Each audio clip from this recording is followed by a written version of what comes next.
بسم اللہ الرحمن الرحیم۔ ایک دفعہ سلطان صلاح الدین ایوبی رحمۃ اللہ علیہ اپنے کمرے میں آرام فرما رہے تھے، کیونکہ اس صبح وقت کے سلطان صلاح الدین ایوبی رحمۃ اللہ علیہ بہت طویل سفر سے لوٹے تھے۔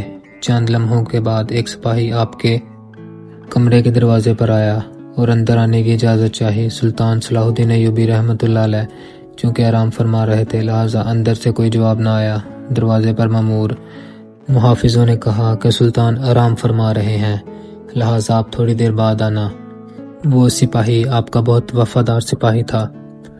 اس کو بلا جھجک محافظوں کے سلطان کے کمرے کے اندر جانے کی اجازت ہوتی تھی، لہٰذا اس نے بھی سلطان کو جگانے کو مناسب نہیں سمجھا اور سلطان کے کمرے کے دروازے کے ساتھ بیٹھ گیا۔ وہ انتظار کر رہا تھا کہ جب سلطان صلاح الدین ایوبی بیدار ہوں تو تب ہی وہ اس سے ملاقات کریں گے۔ چند لمحے گزرنے کے بعد سلطان صلاح الدین ایوبی رحمۃ اللہ علیہ کی آنکھیں کھلی تو اندر کی حرکات سے معلوم ہوا کہ سلطان صلاح الدین ایوبی نیند سے بیدار ہو چکے ہیں۔ سپاہی نے اجازت چاہی اور آپ کے کمرے کے اندر چلا گیا۔ سلطان صلاح الدین ایوبی نے سپاہی کو کہا، ایسا کیا خاص ہے کہ تم اتنی دیر سے میرے کمرے کے باہر انتظار فرما رہے ہو؟ وہ سپاہی بڑا حیران ہوا کہ سلطان کو کیسے پتہ چلا کہ میں باہر انتظار کر رہا ہوں۔ سپاہی نے سلطان سے کہا، سلطان معظم، آپ تو نیند میں تھے، آپ کو کیسے معلوم کہ میں باہر کھڑا آپ کا انتظار کر رہا ہوں؟ تو سلطان صلاح الدین ایوبی رحمۃ اللہ علیہ نے کہا، وہ انسان کبھی فاتح سلطان نہیں بن سکتا جو سوتے ہوئے دیکھ نہ سکے، نہ سن سکے، نہ کچھ محسوس کر سکتا ہو۔ وہی اصل میں فاتح سلطان اور بہادر سردار وہی ہوتا ہے جو سوتے ہوئے سن بھی سکے، دیکھ بھی سکے اور محسوس بھی کر سکے۔ سپاہی بڑا حیران ہوا اور پھر سلطان نے اس سے پوچھا، بتاؤ کیا بات ہے؟ تو اس نے کہا، سلطان معظم، شاہی حکیم صاحب آپ سے ملنا چاہتے ہیں۔ سلطان نے کہا، اجازت ہے، آپ حکیم کو اندر لے آئیں۔ سپاہی باہر گیا اور چند لمحوں کے بعد شاہی حکیم کو لے کر سلطان صلاح الدین ایوبی کے پاس حاضر ہو گیا۔ سلطان صلاح الدین ایوبی رحمۃ اللہ علیہ نے حکیم سے پوچھا، حکیم بتاؤ کیا بات ہے؟ آخر مجھ سے ملنے کی تمہیں اتنی جلدی اور کیا ضرورت پیش آ گئی؟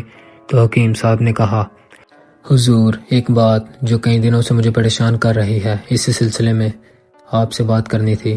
سلطان صلاح الدین ایوبی نے کہا، بتاؤ کون سی بات ہے؟ تو اس نے کہا، سلطان معظم، میرے حکیم خانے میں میری بہت ساری شاگردوں میں ایک شاگرد جو کہ خاتون ہے اور یہودی مذہب سے تعلق رکھتی ہے، اور لیکن اس نے اسلام کے بارے میں بہت کچھ پڑھا اور اسلام کے بارے میں بہت کچھ سیکھا ہے، لیکن چند ایک سوال ہیں جس کی وجہ سے وہ ابھی تک مسلمان نہیں ہوئی۔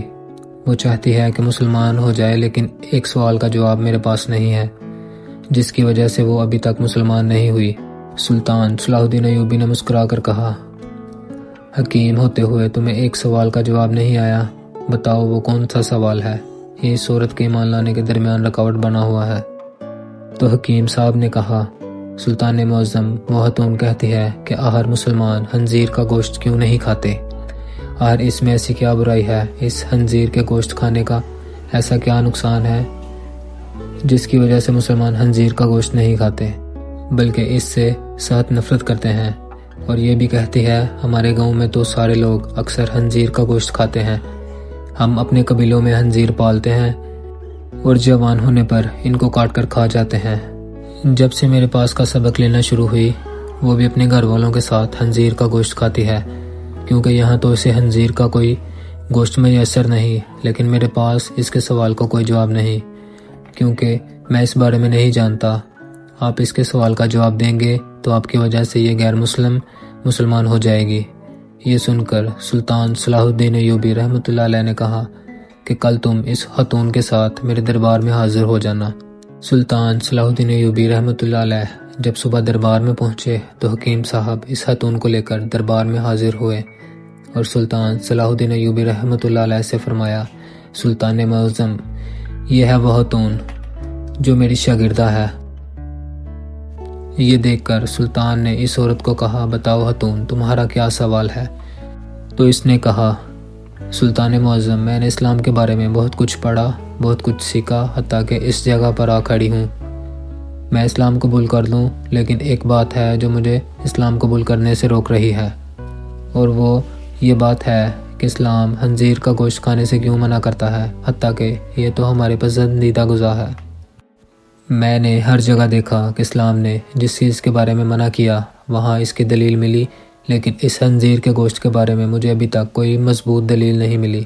میں نے بائبل کو پڑھا تو وہاں بائبل میں بھی خنزیر کا گوشت کھانے سے منع نہیں کیا گیا، لیکن آخر اسلام کیوں منع کرتا ہے؟ آخر اس گوشت میں ایسی کیا خرابی ہے کہ اسلام اس کو کھانے سے منع کرتا ہے؟ یہ یہودیوں کی تو سب سے پسندیدہ خوراک ہے۔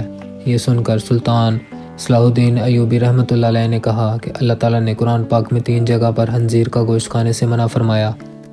پھر آپ نے ان آیات کا بھی ذکر کیا۔ پھر سلطان صلاح الدین ایوبی رحمۃ اللہ علیہ نے اپنے اس مشیر کو کہا کہ وہ بائبل کی کتاب میرے سامنے پیش کرو جو اپنی اصل حالت میں موجود ہے۔ جب بائبل کی کتاب آپ کے سامنے پیش کی گئی تو آپ نے وہی جگہ تلاش کر کے دی جہاں لکھا ہوا تھا کہ خنزیر کا گوشت کھانا منع ہے۔ پھر خاتون نے کہا، یہ کیا بات ہوئی؟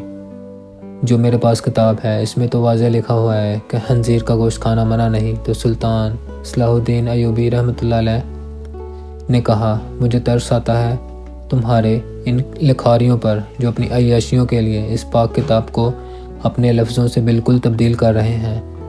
یہ جو تم بائبل پاسویڈیا اپنی اصل حالت میں موجود نہیں، یہ تو تمہارے اپنے لکھاریوں کی لکھی ہوئی کتاب ہے۔ پھر سلطان صلاح الدین ایوبی رحمۃ اللہ علیہ نے فرمایا، یہ تو میں نے اس کتاب سے ثابت کیا کہ خنزیر کا گوشت کھانا منع ہے، پھر اب میں تمہیں سائنسی لحاظ سے بھی معلوم کر کے دوں گا۔ پھر سلطان صلاح الدین ایوبی رحمۃ اللہ علیہ نے اس خاتون کو حکم دیا کہ خنزیر کا گوشت پکا کر کل صبح میرے دربار میں لے آنا۔ وہ خاتون سلطان کے سپاہیوں کے ساتھ جنگل میں گئی، ایک سور کا شکار کیا اور اگلی صبح اس نے گوشت پکا کر سلطان صلاح الدین ایوبی رحمۃ اللہ علیہ کے سامنے لے آئی۔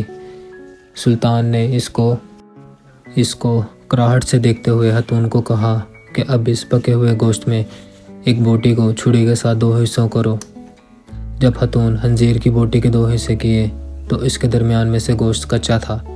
سلطان نے کہا، اے خاتون، کیا تم نے اس گوشت کو اچھی طرح پکایا نہیں؟ تو اس خاتون نے کہا، نہیں سلطان معظم، میں نے اس کو اچھی طرح پکایا ہے۔ تو سلطان نے کہا، اب تمہاری سمجھ میں یہ بات ضرور آ جائے گی کہ یہ حرام گوشت چاہے تم اسے جتنا بھی اچھی طرح پکا لو گے، اگر چاہے تو اس کو آگ کی کتنی ہی تپش دو، لیکن یہ پوری طرح پکتا نہیں بلکہ یہ درمیان میں کچا رہ جاتا ہے، اور جب یہ تمہارے پیٹ کے اندر جاتا ہے تو بہت سی بیماریوں کا سبب بنتا ہے۔ اس لیے اسلام نے اس کو کھانے سے منع کر دیا۔ آپ خود ایک حکیم ہیں، آپ خود دیکھیں، جو چیز کچی آپ کے پیٹ کے اندر چلی جائے گی تو وہ جا کر کتنی خرابیاں پیدا کر سکتی ہے۔ پھر سلطان صلاح الدین ایوبی رحمۃ اللہ علیہ نے اس خاتون کو کہا کہ میں تمہیں سور کے بارے میں ایک اور بات بتانا چاہتا ہوں۔ پھر سلطان نے کہا کہ یہ سور جس جگہ رہتا ہے ارد گرد حتیٰ کہ انسانوں کی بھی گندگی کو کھا جاتا ہے۔ اس کی اکثر خوراک بہت ہی غلیظ ہوتی ہے۔ بات یہ ہے کہ یہ سور واحد بے شرم جانور ہے کہ جب اس کی مادی یعنی اس کی بیوی کے ساتھ جب کوئی دوسرا سور جنسی تعلق قائم کرتا ہے تو یہ خوش ہوتا ہے، فخر محسوس کرتا ہے۔ یہ وہ واحد جانور ہے جس میں اتنی زیادہ بے شرمی بڑھی ہوئی ہے۔ آپ خود دیکھیں کہ ایسے جانور کا جب آپ گوشت کھائیں گے جس کی بنیاد غلیظت سے بڑھی ہوئی ہو تو وہ تمہیں کیا فائدہ دے گا؟